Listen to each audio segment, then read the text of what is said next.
sur ma chaîne. Aujourd'hui, nous allons parler des hémorroïdes. Alors, c'est quoi les hémorroïdes?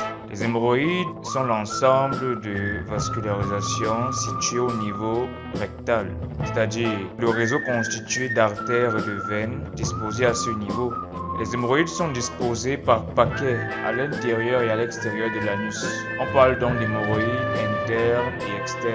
Le rôle des hémorroïdes est de maintenir l'anus de sorte que les gaz et les sels ne s'échappent pas lorsque cela n'est pas nécessaire. Ce qu'il faut comprendre, c'est que les hémorroïdes en elles-mêmes n'est pas une maladie. On parle de maladie hémorroïdaire lorsqu'il y a une inflammation et une dilatation excessive des hémorroïdes. Il est normal que les veines de la région recto-anale se dilatent légèrement lors de la défécation.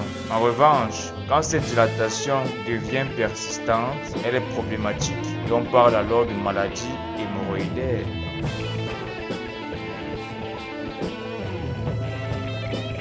Plusieurs facteurs peuvent engendrer la maladie hémorroïdaire. Elles peuvent être causées par tout ce qui augmente la pression au niveau de la zone anale, comme la constipation, la grossesse, l'obésité, le fait de porter des charges lourdes.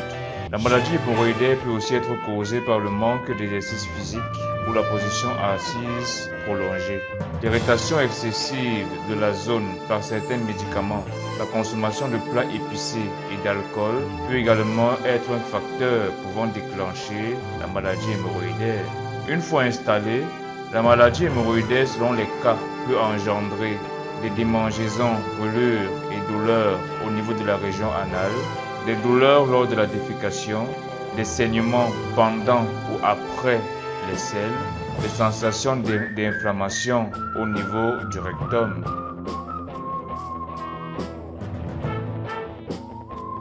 Lorsqu'une personne soupçonne d'avoir des maladies hémorroïdaires, il se rend chez le médecin et le médecin, pour confirmer, fera un examen.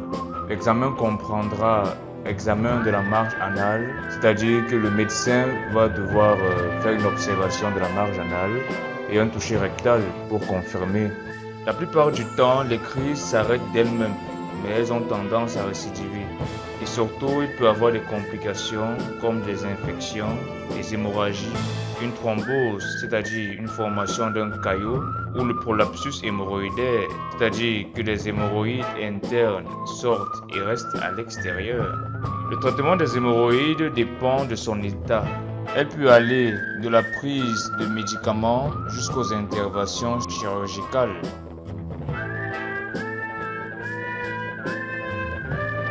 Plusieurs actes peuvent nous permettre de prévenir la maladie hémorroïdaire, comme boire beaucoup d'eau, avoir une alimentation riche en fibres pour avoir une bonne digestion et des sels pas très difficiles à sortir. Il est aussi important de ne pas retenir les sels trop longtemps et de ne pas passer trop de temps aux toilettes.